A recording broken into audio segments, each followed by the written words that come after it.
Bismillahirrahmanirrahim. Assalamualaikum warahmatullahi wabarakatuh.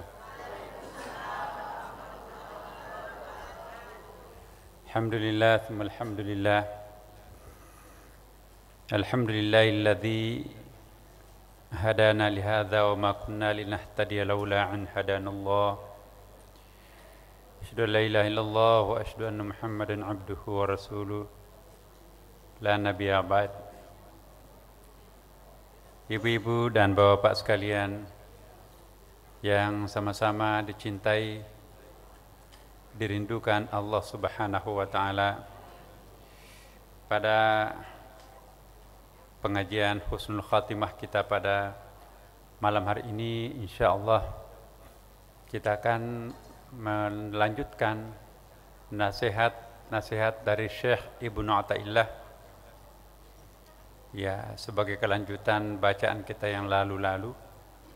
Namun demikian, izinkan saya memohon kepada Bapak Ibu sekalian untuk membuka pengajian kita dengan memohon ridha Allah Subhanahu wa taala. Kita membaca Ummul Quran surah Al-Fatihah. Semoga berkah selalu bersama kita semuanya. Ala hadhihi niyyah wa ala kulli niyatin shalih. Al-Fatihah. A'udzu billahi minasy syaithanir rajim. Bismillahirrahmanirrahim. Alhamdulillahi rabbil alamin arrahmanir rahim maliki yaumiddin. Iyyaka na'budu wa iyyaka nasta'in ihdinas siratal mustaqim. Siratal ladzina an'amta 'alaihim ghairil maghdubi 'alaihim waladdallin. Amin. Bapak Ibu sekalian, sebelum saya melanjutkan bacaan kita, saya ingin menyampaikan begitu banyak permintaan jamaah untuk melanjutkan kajian tasawuf kita memang. Dan kira-kira lagi 15 kali pertemuan, karena kita sudah berada di puncak-puncaknya sudah 10 tahunan ini. Karena itu insya Allah malam Jumatan paling bagus dipakai ngaji tasawuf memang. Mulai malam Jumat besok akan datang ibu bapak sekalian. Kita akan melanjutkan bacaan kita, bukan memulai yang baru. Kita melanjutkan pengajian kita di Masjid Al-Ikhlas di Jalan Tamrin, Kementerian Agama Republik Indonesia. Di situ ada masjid baru. Lumayan tempat parkirnya lebih luas, dan juga insya Allah karena itu jatuh pada hari Kamis, ada juga hamba Tuhan yang menyiapkan buka puasa bagi Bapak Ibu yang mau buka puasa di sana. Dan seperti biasa kita akan melanjutkan materi kita insya Allah mulai hari Kamis malam Jumat besok yang akan datang. Jadi sebelahnya BPPT, ya, jadi antara Bank Indonesia dengan BPPT pinggir jalan. Di situ ada masjid baru, Masjid Kementerian Agama. Ya. Insya Allah kita akan melanjutkan bacaan kita. Kira-kira kami sudah menyisir ada sekitar 15 pertemuan. Pertemuan ini kita akan tuntaskan puncak materi-materi kita. Kemudian malam ini kita akan melanjutkan pengajian Husnul Khatimah dengan membahas tentang inabah dan istijabah. Syekh Ibnu Athaillah membedakan dua jenis taubat, yaitu taubat inabah dan taubat istijabah. Apa yang dimaksud dengan taubat inabah dan taubat istijabah oleh Syekh Ibnu Athaillah dibedakan sebagai berikut. Taubat yang pertama atau taubat inabah ialah, nah ini nanti penting untuk kita semua Bapak Ibu, kita berada pada jenis taubat yang mana selama ini kita hayati di dalam diri kita. Taubat inabah ialah sikap taubat seseorang hamba didorong rasa takut terhadap dosa dan maksiat. Karena dia telah melakukan dosa dan maksiat, maka dia melakukan pertobatan. Jadi ia mendorong untuk melakukan taubat, kembali kepada Allah Subhanahu wa taala, ialah kekesalannya terhadap dosa yang telah dilakukannya. Ia membayangkan kerugian besar di dunia dan siksa pedih Tuhan di neraka. Jadi dia membayangkan dengan dosa yang dikoleksinya semenjak lalu, tak terhitung jumlahnya, maka terbayang api neraka di depan wajahnya. Apa yang akan terjadi kalau terus-menerus begini, dan apa yang akan terjadi kalau Allah tidak memaafkan seluruh dosa-dosa saya. Itu yang terbayang pada orang yang sedang inabah. Dosa dan maksiat yang pernah dilakukannya membuatnya betul-betul takut kepada Allah Subhanahu wa taala. Jadi orang ini dihantui oleh dosa masa lampaunya. Iya. Jadi sekali lagi saya ingatkan Bapak Ibu sekalian, pengalaman kita juga sama mungkin ya. Dosa kecil apalagi yang dosa besar pasti akan membebani kita semuanya. Dosa dan maksiat itu hanya enak pada saat dilakukannya, tapi meninggalkan bekas yang sangat berat pada saat usai melakukannya. Karena itu orang yang tersiksa dengan dosa dan maksiat yang pernah dilakukan, lalu kembali kepada Allah Subhanahu wa taala, itulah yang disebut dengan taubat inabah. Jelaskan Bapak Ibu. Berikutnya, dalam suasana takut seperti itulah ia menyerahkan diri, bertaubat dan memohon pengampunan kepada Allah Subhanahu wa taala.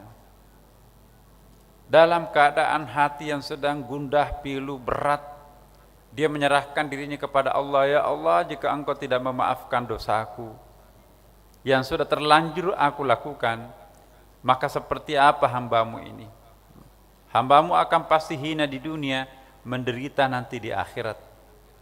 Karena itu dia tersungkur, dia menyerahkan diri sepenuhnya kepada Allah Subhanahu wa taala, memohon janji Allah bahwa hamba yang melaksanakan taubatan nasuha maka pasti akan diterima oleh Allah Subhanahu wa taala. Selalu ada harapan bagi orang yang punya iman kepada Allah Subhanahu wa taala. Jadi inabah melakukan suatu pembersihan diri dengan cara menyesali perbuatan yang pernah dilakukan di masa lampau dengan melakukan istighfar. Bagaimana melakukan pertobatan ini? Nanti kita akan jelaskan setelah yang kedua, taubat istijabah. Tadi yang pertama taubat inabah, nah sekarang taubat istijabah. Taubat istijabah ialah bentuk taubat seorang hamba yang malu terhadap kemuliaan Allah. Taubat dalam tahap ini tidak lagi membayangkan Allah Subhanahu wa taala sebagai Maha Pembalas terhadap segala dosa dan maksiat sebagaimana dalam tahap taubat inabah tadi. Dia tidak takut terhadap api neraka. Yang menyiksa dia itu adalah taubat istijabah ketika seorang lebih merasa tersiksa oleh rasa malu terhadap Tuhannya ketimbang panasnya api nerakanya. Yang membuat seseorang tersiksa di sini, betapa pedihnya jika terbebani rasa malu yang amat dalam terhadap Allah Subhanahu wa taala. Tidak sepantasnya kami melakukan perbuatan itu ya Allah. Engkau telah memberikan segala-galanya. Engkau telah melimpahkan semuanya terhadap aku. Tapi kok kenapa tega-teganya saya melakukan perbuatan dosa maksiat itu, malu semalu-malunya, dan rasa malunya itu lebih berat ketimbang seandainya pernah mencicipi api neraka. Inilah taubatnya istijabah. Orang yang seperti ini sangat tersiksa karena mestinya bersyukur dan mengabdi kepada Allah Subhanahu wa taala karena berbagai kenikmatan yang diperolehnya selama ini. Malah melakukan dosa dan maksiat. Jadi dia tersiksa oleh rasa malunya terhadap Tuhannya yang begitu baiknya terhadap dirinya, tapi begitu jahatnya dirinya terhadap Tuhannya. Ini yang disebut dengan taubat istijabah. Nah, kira-kira kita berada di mana ini? Saya kira kita dua-duanya ya.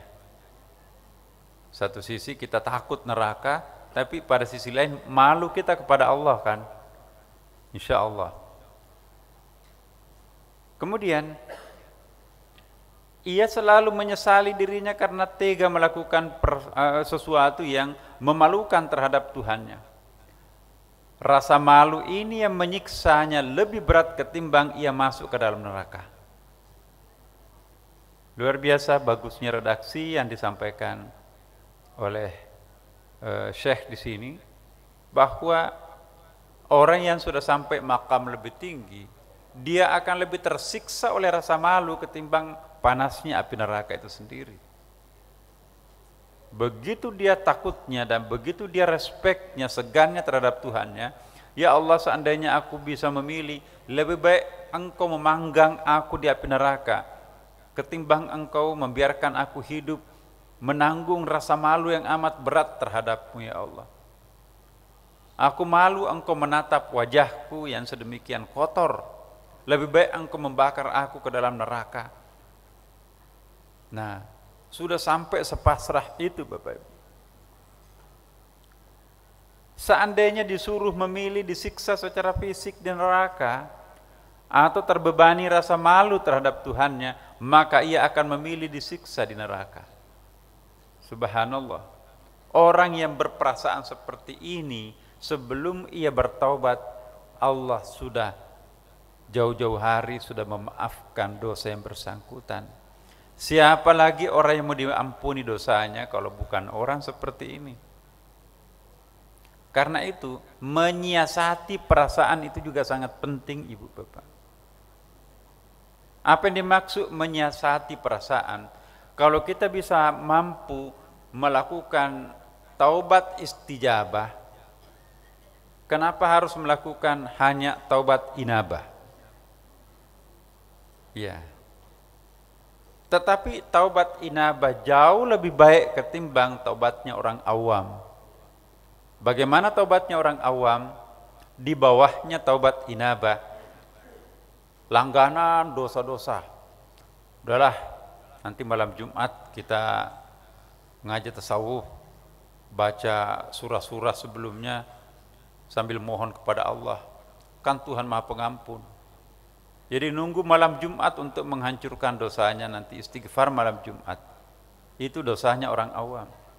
Kalau enggak sempat, tunggu aja bulan Ramadan. Kan dosa kita dihancurkan. Satu hari sebelum Ramadan, kecelakaan, meninggal. Ketemu dengan mungkar di situ. Iya, mau tobat tapi besok udah meninggal, Ramadannya belum masuk. Jadi kita tidak bisa menunggu hari esok untuk taubat. Kapanpun kita diberikan kesadaran oleh Allah, taubatlah secepat-cepatnya. Nah, kualitas taubat tentu bertingkat-tingkat Ibu Bapak. Taubat yang awam tadi itu jauh lebih baik ketimbang tidak bertaubat sama sekali. Awam juga bertingkat-tingkat. Ada orang awam sudah melakukan dosa sedemikian banyak, tapi lupa bertaubat. Ya. Lupa bertaubat, lupa kembali kepada Allah. Bahkan ada lebih jahat lagi dari itu. Sudah melakukan dosa, maksiat, pembunuhan dan segala macam. Apalagi itu yang rampas-rampas motor itu, Bu. Ya. Jegal. Udah Begal. Begal. Begal udah mengambil haknya orang, merampok motornya orang, tasnya segala macam. Ketawa terkekeh-kekeh sambil minum minuman keras, narkoba dan sebagainya. Boro-boro bertaubat.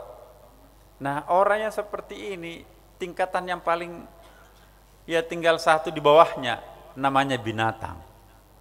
Jangan-jangan dia lebih hina daripada binatang, karena Allah mengatakan pemandangan balhum adallu. Ya, jadi ada orang lebih hina daripada binatang. Itulah yang menggunakan matanya untuk dosa maksiat, ya, telinganya, panca inderanya semua menjadi fasilitas untuk melakukan dosa. Hati-hati Bapak Ibu sekalian. Kapan panca indera kita itu digunakan fasilitas untuk melakukan dosa, pikirannya digunakan untuk merekayasa suatu dosa maksiat, panca indera mata, telinga dan perasaannya itu digunakan untuk merekayasa sebuah kejahatan, maka orang seperti ini disebutkan oleh Allah lebih hina daripada binatang. Walaqad zara'na li jahannam minal jinni wal insi lahum qulubul la yafqahuna biha walahum a'yunul la yubsiruna biha walahum adhanun la yasma'una biha ulaika kal an'ami bal hum adall. Ya, mereka diberikan hati tapi tidak digunakan untuk menghayati. Mereka diberi mata tapi tidak digunakan untuk melihat kepada kebenaran. Ya, mereka diberikan telinga tapi tidak mendengarkan, budak mendengarkan seruan Allah. Nah, orang-orang yang seperti ini turun derajatnya seperti binatang, balhum adallu, bahkan lebih hina daripada binatang. Nauzubillah min dzalik. Ya. Alhamdulillah Bapak Ibu, kita insyaallah mudah-mudahan tidak yang paling bawah. Ya. Kita tidak begal. Kita juga diam-diam melakukan dosa, tidak pernah bertobat. Paling tidak kita hampir setiap malam di masjid atau di tempat mana kita sholat selalu kita istighfar. Tapi Rasulullah SAW sendiri walaupun dijamin tidak pernah berdosa, tapi tidak pernah kurang 100 kali taubatnya, istighfarnya di pagi hari, 100 kali di sore hari.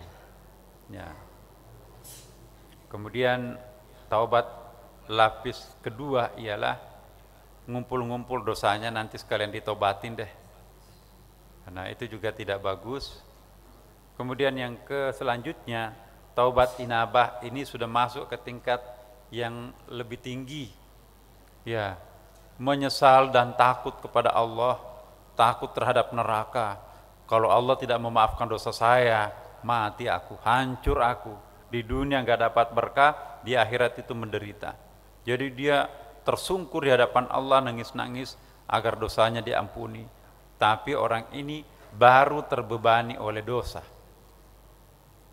Yang lebih tinggi lagi adalah taubat istijabah tadi.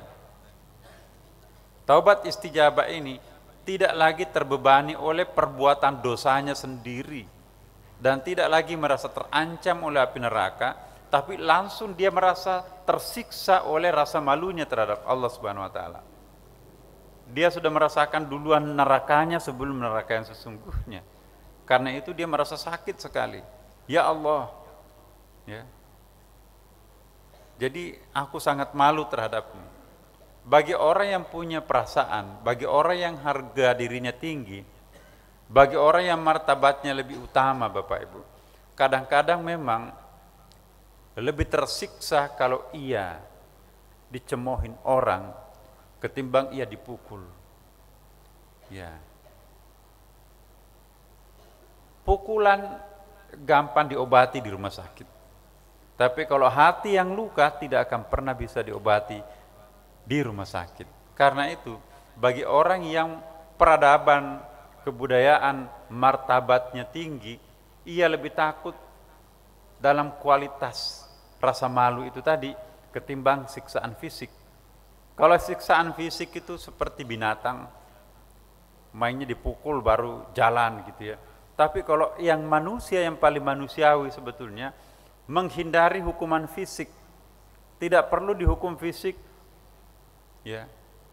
dipermalukan saja itu sudah lebih kejam daripada fisik itu sendiri. Jadi tergantung tingkat daya rasa seseorang itu. Kalau orang itu sudah telinganya budak, sudah matanya buta, hatinya itu tumpul, maka disinggung perasaannya pun juga enggak berbekas. Tapi kalau orang itu budak, pokoknya mau kritik 1000 kali terserah Anda, tapi yang penting aku jalan terus. Yang bisa menghentikan adalah hukuman fisik. Nah, itu manusia kelas bawah. Manusia utama itu tidak membutuhkan sanksi fisik. Ya. Makin tinggi martabat seseorang di dekat Tuhan, semakin halus hukuman yang bisa mendera dirinya sendiri. Ada satu hadis, tapi ada yang mengatakan bukan hadis. Ada enggak sih? Saya tadi menyiapkan.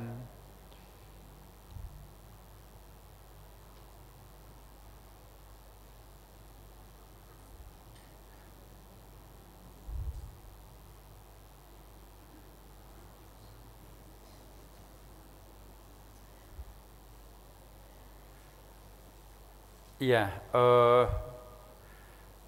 enggak kelihatan, tapi isinya hadis itu atau makalah Nabi SAW,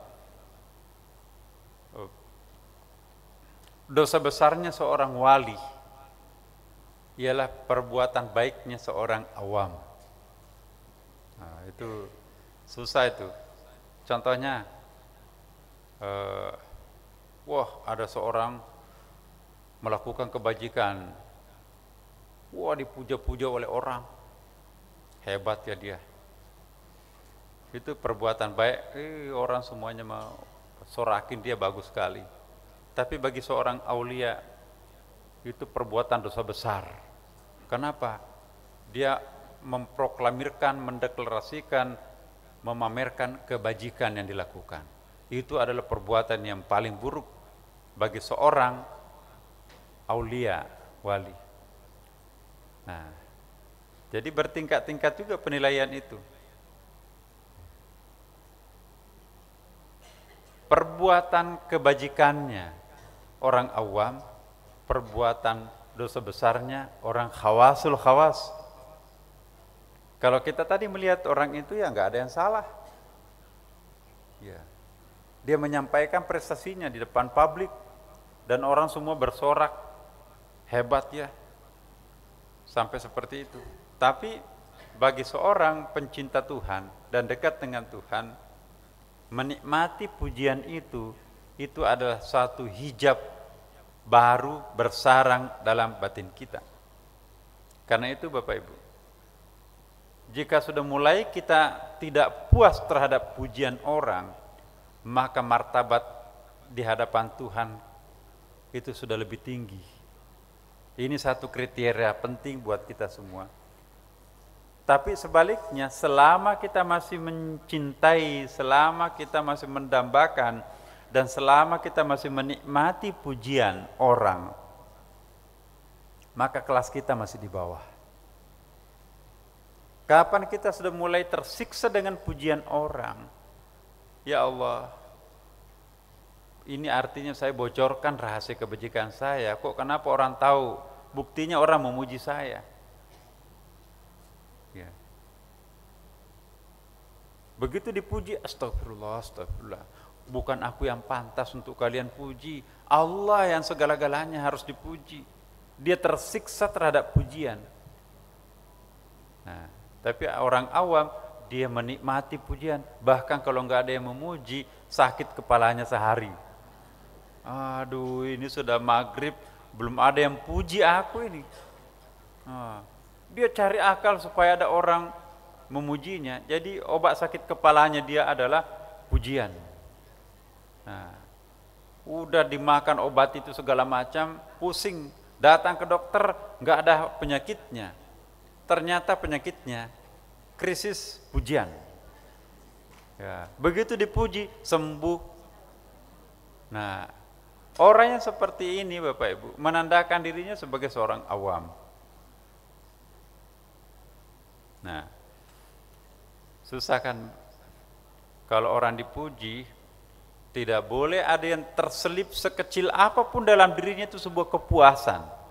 Karena begitu dia menikmati pujian itu, berarti yang melakukan perbuatan itu dirinya. Padahal orang yang paling dekat dengan Allah, perbuatan itu dilakukan, sesungguhnya kita itu kan seperti air mengalir, menerima apapun adanya dari Tuhan, dan semuanya untuk Tuhan, bukan untuk diri kita sendiri. Nah, dalam konteks khawas, orang yang bertaubat, mereka yang tidak lagi mengingat dosa-dosanya, sebab hati mereka itu telah dipenuhi dengan rasa keagungan Allah dan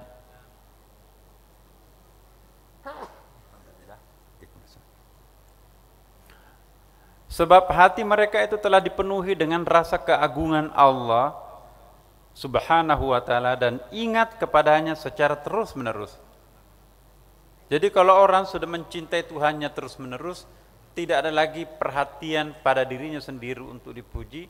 Kenapa? Karena seluruh energinya, perhatiannya, segala macamnya itu tertuju kepada Allah Subhanahu wa ta'ala. Jadi dipuji pun juga enggak mempan terhadap pujian itu. Nah, Al-Junaid, seorang ulama, itu tadi yang di atas itu Ar-Rai yang mengatakan ini adalah Junaid.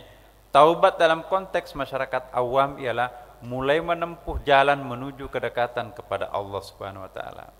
Jadi tingkatan-tingkatan taubat itu, ibu bapak sekalian, bertingkat-tingkat. Ya. Pernah di kelas di materi tasawuf kita itu kan, ini bedanya husnul khatimah dengan tasawuf.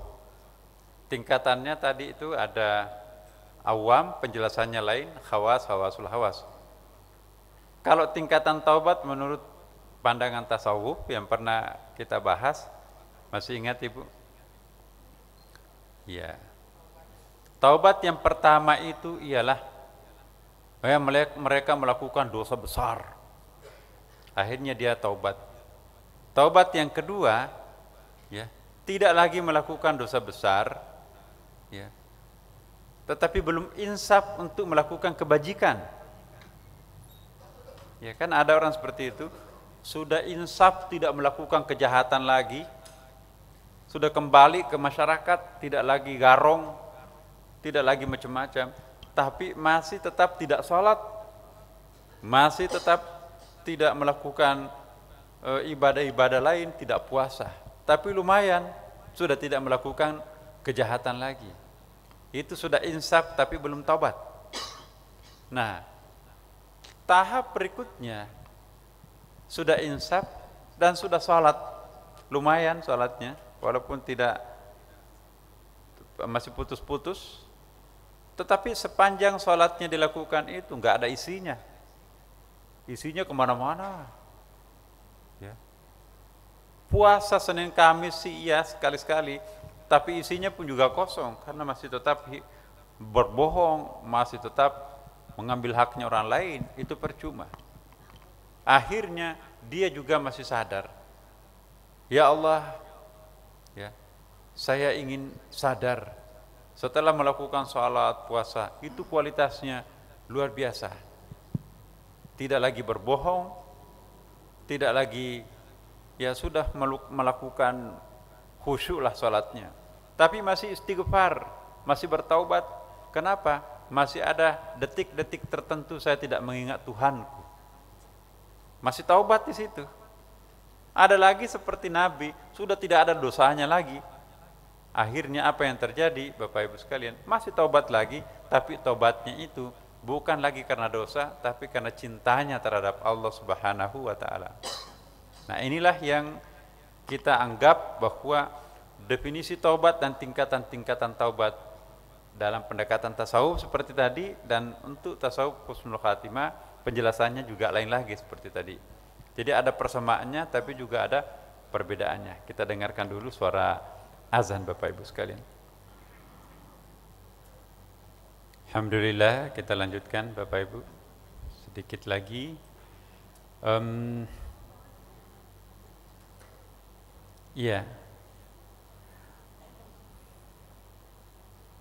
Taubat terbagi atas 3 macam. Saya ulangi, taubat ada 3 macam. Taubat dari segala kesalahan dan dosa, inilah yang disebut taubatnya orang awam. Ya. Kita melakukan dosa, kesalahan, baru bertaubat. Kalau enggak melakukan dosa, enggak bertaubat. Ya, beda dengan yang tadi gelombang tasawuf itu, ada dosa, tidak ada dosa, ya pokoknya selalu istighfar, karena kita itu manusia bukan malaikat. Setiap tarikan napas kita, setiap hembusan napas itu boleh jadi di situ disertai dengan dosa. Yang bisa membersihkan kita itu adalah istighfar dan taubat. Yang kedua, taubat dari kelalaian, dari ingatan kepada Allah. Ini taubatnya orang khawas. Dia lengah tidak mengingat Allah, mabuk pada saat menonton TV yang ada lawaknya itu, ya. Sibuk ngerumpi sehingga meninggalkan ingatannya kepada Allah Subhanahu wa ta'ala. Menikmati kenikmatan fisik sampai lupa kepada Allah Subhanahu wa ta'ala. Ya. Dalam pengajian tasawuf kita, itulah rahasianya, salah satu rahasianya itu mengapa kita mandi junub, karena mestinya kita fana terhadap Allah, tapi kok kenapa kita fana terhadap suami atau istri. Makanya itu kita mandi junub. Junub artinya jauh dengan Tuhan, kita berjarak dengan Tuhan, dan karena itu kita mandi junub. Itu menurut pembahasan tasawuf, ya. Kemudian taubat dari penglihatan terhadap segala kebaikan. Ini taubatnya orang khawasul khawas. Maksudnya taubat dari penglihatan terhadap segala kebaikan. Setiap orang, ya pokoknya dia masih menganggap optimisme pada dirinya itu sepertinya tidak ada yang kurang, tidak ada yang salah, sehingga tidak perlu meminta maaf, tidak perlu bertobat dan sebagainya. Kenapa? Karena masih menganggap dirinya baik.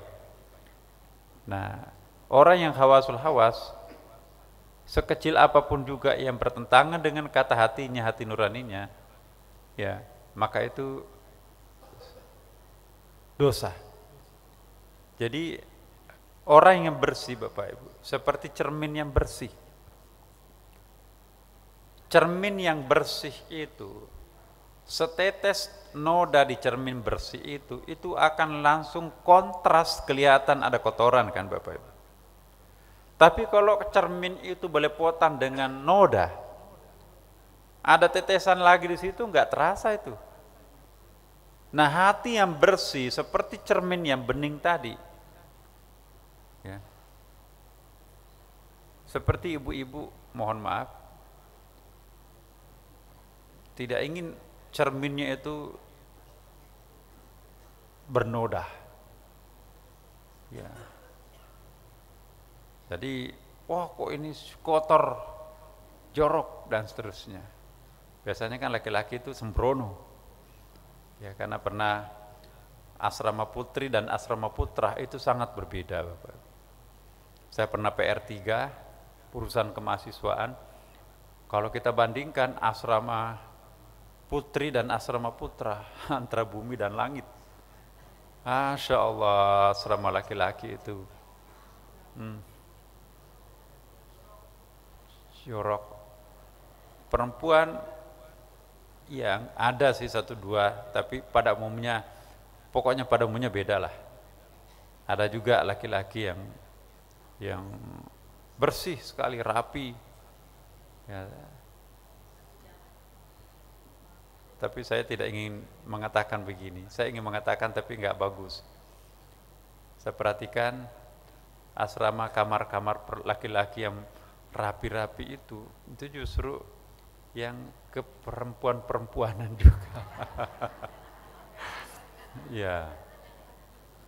Apakah itu feminin identik dengan kebersihan, maskulin identik dengan kejorokan? Saya kira enggak. Tapi ini hanya faktor culture, saya kira. Nah, berikut Bapak Ibu, orang yang taubat karena takut siksaan, takut neraka, itu disebut dengan taubat. Ini pada umumnya kita di sini orang awam. Kenapa Anda bertaubat? Takut disiksa neraka. Jawabannya benar. Ya. Tapi nanti kalau ditanya orang khawas, jawabannya tidak terlalu benar. Yang kedua, orang yang taubat karena ingin meraih pahala itu disebut dengan inabah.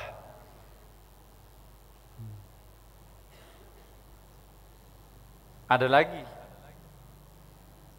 orang yang taubat bukan karena takut neraka, bukan juga karena pahala yang diharapkan, tapi semata-mata karena menuruti perintah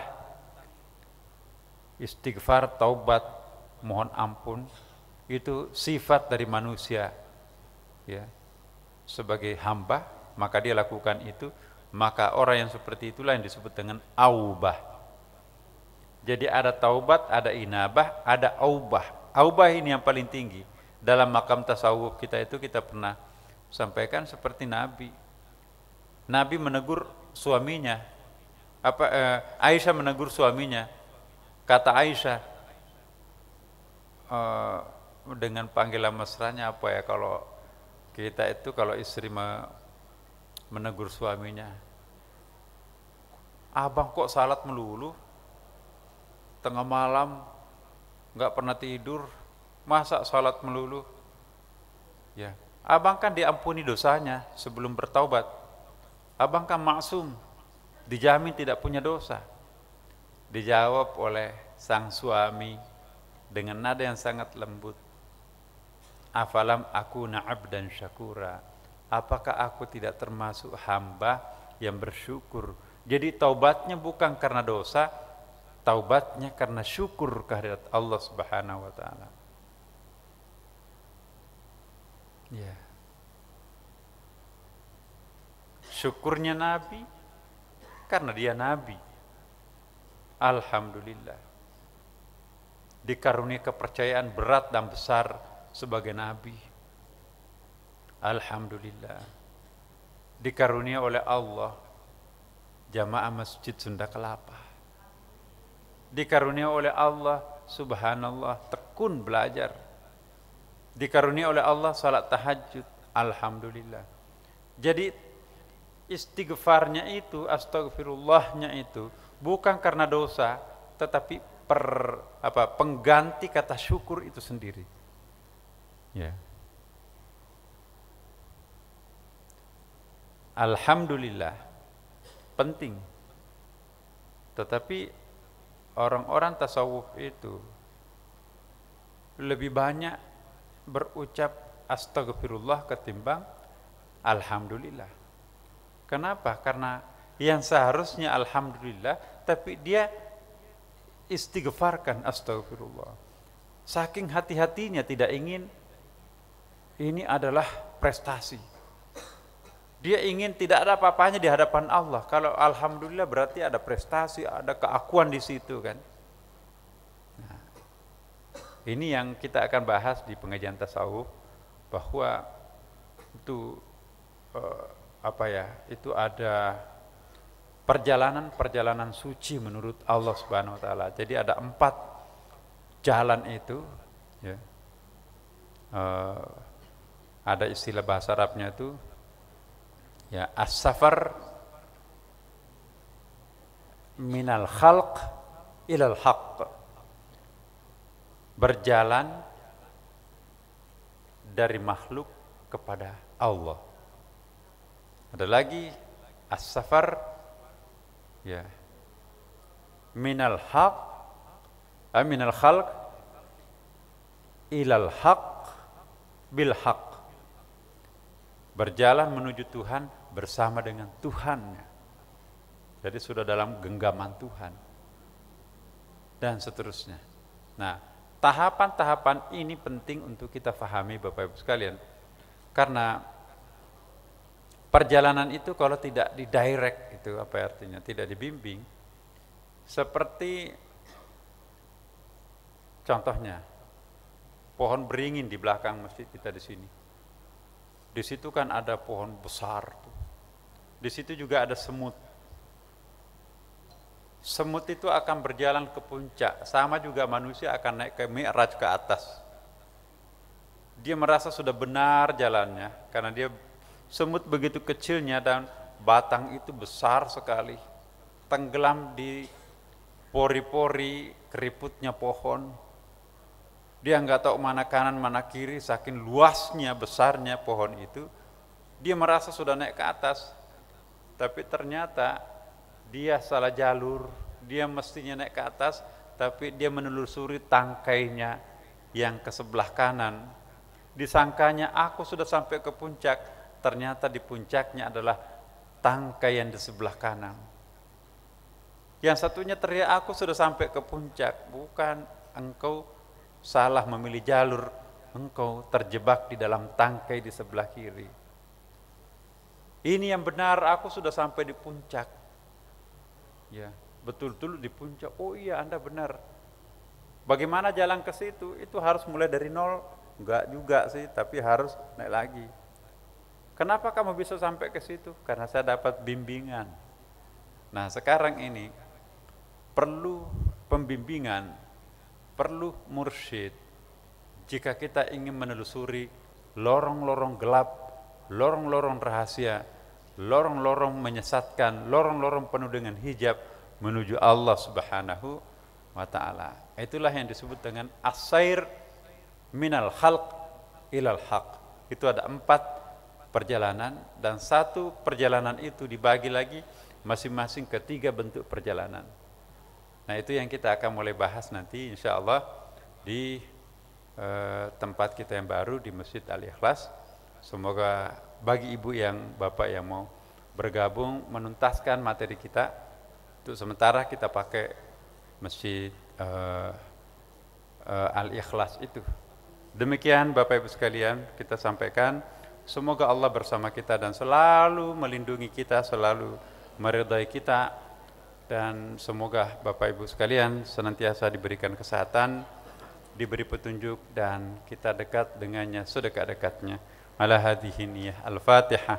A'udzubillahi minasyaitonir rajim. Bismillahirrahmanirrahim. Alhamdulillahi rabbil alamin arrahmanir rahim maliki yaumiddin. Iyyaka na'budu wa iyyaka nasta'in ihdinas siratal mustaqim siratal ladzina an'amta 'alaihim ghairil maghdubi 'alaihim waladdallin. Wassalamu alaikum warahmatullahi wabarakatuh.